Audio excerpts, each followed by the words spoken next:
अस्सलाम वालेकुम, मैं हूं अरबाब जहांगीर। आप देख रहे हैं मेरा यूट्यूब चैनल असली खबर विद अरबाब जहांगीर। उम्मीद है तमाम देखने वाले खैरियत से होंगे और पीएसएल से मुताल्लिक लोगों के ज़हनों में बहुत सारे सवालात हैं और कुछ इंटरेस्टिंग फैक्ट्स मेरे पास हैं जो कि इस वीडियो में मुझे आपसे शेयर करने हैं। चूँकि लोग अक्सर ये पूछते हैं कि ये पीएसएल किस तरह से चलता है, ये जो कई 100 करोड़ इसमें पैसे की इन्वॉल्वमेंट है, ये पैसे आते कहाँ से हैं, किस तरह से टीम्स कमाती हैं, उनके मालिकान को क्या फ़ायदा होता है, खिलाड़ियों को जो 1 करोड़ रुपए दिए जाते हैं, ये पीसीबी के पास कहाँ से आ रहे हैं, फिर ये टीम्स तक कैसे जा रहे हैं, टीम ज़्यादा कमाती है या पीसीबी ज़्यादा कमाता है, किसको ज़्यादा फ़ायदा होता है।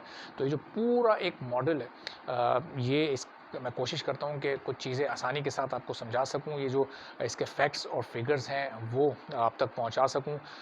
चूँकि ये फिगर्स मेरे पास आए हैं तो आपसे भी ये शेयर करता हूँ और आपके ज़हनों में जो सवालात मौजूद हैं, बहुत हद तक आपको ये पूरा सिस्टम किस तरह से पीएसएल करवाया जाता है और कहाँ-कहाँ से पैसे लिए जाते हैं, कौन-कौन इसमें इन्वॉल्व होता है, कितने करोड़, कितने 100 करोड़ बल्कि अरबों रुपए का भी ये गेम हो चुका है ना, तो ये अ, और ये सब जेन्युइन अमाउंट है, ये सब बिल्कुल ये व्हाइट मनी है। तो ये किस तरह से ये पूरा सिलसिला चलता है, ज़रा इस वीडियो को मैं आपके सामने कुछ जो फैक्ट्स हैं वो रखना शुरू करता हूँ और आपको बताता हूँ ताकि आपके ज़हनों में जो भी उलझन है, जो भी सवालात हैं, वो आपको क्लियर हो सकें और आपको पता चल सके कि कैसे ये पैसा जनरेट हो रहा है और कहाँ से ये रेवेन्यू पूरा आ रहा है। तो ये जो रेवेन्यू पूरा इसका जो एक मॉडल आप इसको कह लें, ये जो एक पूरा एक सिस्टम है, ये जनाब चंद एक चीज़ों पर मुश्तमिल है। सबसे जो इम्पोर्टेंट इसमें चीज़ होती है वो तो ज़ाहिर है कि वो स्पॉन्सर्स होते हैं। अभी और भी दूसरी चीज़ें इंपॉर्टेंट हैं, वो मैं आपको आगे एक-एक करके चल के सब बताता हूँ कि कहाँ से शुरुआत होती है पैसे की, फिर ये कहाँ तक जाता है।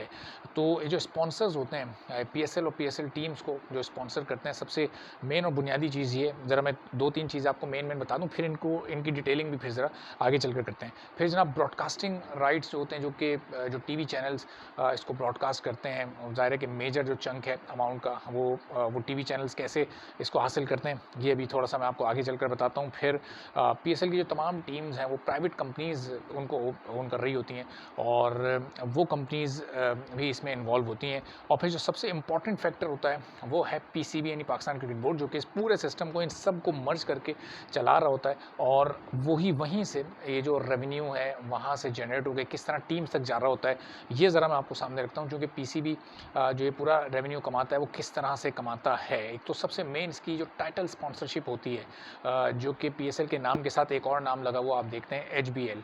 तो ये मेन इसका टाइटल स्पॉन्सर है पीएसएल का, जो कि अभी मज़ीद अगले 2 साल तक भी, यानी पीएसएल 9 और पीएसएल 10 में भी यही रहेगा। क्योंकि ये कोई 400 करोड़ के करीब पाकिस्तान क्रिकेट बोर्ड को पीएसएल की इस टाइटल स्पॉन्सरशिप के लिए दे चुका है। तो ये आप समझें कि 400 करोड़ तो ये एचबीएल ने ही दे दिए। ठीक है, अब इसके बाद जो ऑफिशियल स्पॉन्सर्स होते हैं, इसके बाद आप देखते हैं कि चारों तरफ ग्राउंड के जो बाउंड्री वॉल्स लगी हुई होती हैं, बाउंड्री के पीछे जो पूरी आप वॉल्स देखते हैं, बाउंड्री के साथ भी जो मुख्तलिफ ब्रांड्स के नाम लिखे होते हैं। फिर इसके अलावा जो बिल बोर्ड्स आप मुख्तलिफ देख रहे होते हैं, स्टेडियम में भी है, स्टेडियम के बाहर भी जो मुख्तलिफ लगे हुए होते हैं पीएसएल्स के, तो वो जो ब्रांड्स होते हैं, वो एक बड़ा ह्यूज चंक वो देते हैं। और 2023 में, इस साल पीएसएल में 300 करोड़ से ज़्यादा, यानी तकरीबन 3 अरब से ज़्यादा अमाउंट ये इन तमाम स्पॉन्सर्स ने दिया है। फिर इसके बाद आ जाते हैं जनाब ब्रॉडकास्टिंग राइट्स, और आप ये सुनकर हैरान रह जाएंगे कि 2023 पीएसएल 8 के ब्रॉडकास्टिंग राइट्स 4 अरब रुपए में इनकी बोली लगी है। इनकी तो बोली लगाई जाती है, जो चैनल सबसे ज़्यादा बोली देता है तो वो फिर उसको ये दे दिए जाते हैं। 4 अरब रुपए, आप सोचें कि अगर एक चैनल बोली लगाकर पीएसएल को दे रहा है तो वो 4 अरब रुपए उसके बाद वो कमाएगा भी। वो कैसे कमाएगा? पीएसएल का आप देखते हैं कि आखिरी बॉल होती है ओवर की और फ़ौरन से कमर्शियल आ जाता है, तो वहाँ से कमाई का सिलसिला उनकी शुरू होता है। और एक-एक चंद सेकंड के जो कमर्शियल होते हैं, वो बहुत ही हैवी अमाउंट पे करते हैं उन चैनल्स को, चूँकि उस वक्त व्यूअरशिप बहुत ज़्यादा होती है, तो वहाँ से फिर वो इसको वापस हासिल करते हैं और फिर उन्हीं के अपने जो यूट्यूब चैनल्स होते हैं, वहाँ पर जब वो मैच के क्लिप्स या पूरा मैच या हाइलाइट्स जब वो डालते हैं, वहाँ पर जब मिलियंस ऑफ व्यूज़ उनके आते हैं, तो वहाँ से भी फिर वो अपना ये रेवेन्यू इसको जनरेट करते हैं। तो ये सिलसिला इस तरह से चलता है। अच्छा, फिर अब होता क्या है कि पीएसएल टीम्स का जो रेवेन्यू, ये तो आ गया टोटल जो पीसीबी के पास ये अमाउंट जा रहा है। अच्छा, अब इसमें से पीसीबी पाबंद होता है, हर अमाउंट में से पीसीबी 5% अपने पास रखता है। यानी अगर पीसीबी के पास आ रहे हैं 100 रुपये तो पीसीबी 5 रुपये अपने पास रखेगा और 95 रुपये पीसीबी जो सारी फ्रेंचाइज हैं उन टीम्स में डिस्ट्रीब्यूट कर देता है। यानी वो 6 हैं तो वो उनमें डिस्ट्रीब्यूट होकर 16 रुपये उनको मिल जाते हैं और 5 रुपये पीसीबी के पास रहते हैं। लेकिन ये जो रेवेन्यू का सिलसिला है ये यहीं पर रुकता नहीं है, बल्कि इसके बाद जो पीएसएल की टीम्स हैं ये कैसे रेवेन्यू कमाती हैं। ये तो पीसीबी इस तरह से रेवेन्यू कमाता है जो मैंने आपको बताया। जो टीम्स हैं वो किस तरह से रेवेन्यू कमाती हैं, तो 95% ये जो पीसीबी ने टोटल कमाया हुआ होता है ये पीसीबी दे देता है इन टीम्स को।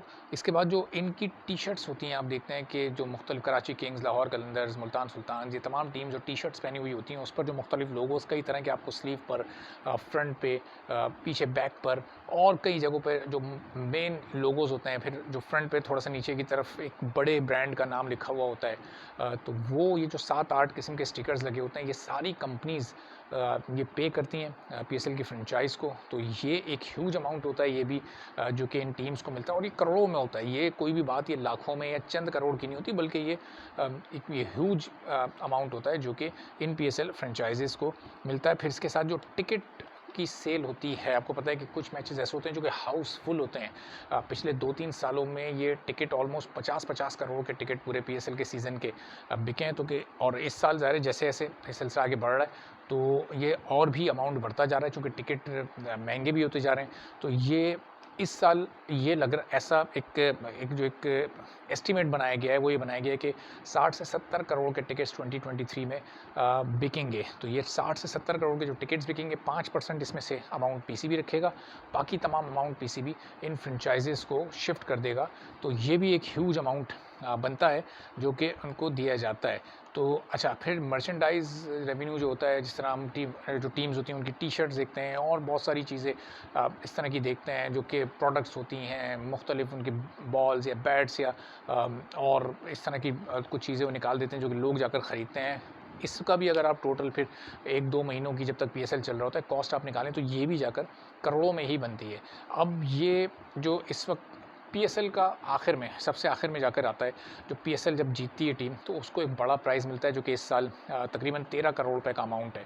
वो भी एक अमाउंट होता है, लेकिन ये अमाउंट फिर बाकी सारे अमाउंट्स के आगे बहुत छोटा रह जाता है, क्योंकि बाकी इतने ह्यूज अमाउंट हैं जो कि कमर्शियल एस्पेक्ट से टीम्स कमा रही हैं, जो कि कमर्शियल सोर्सेज से कमा रही हैं।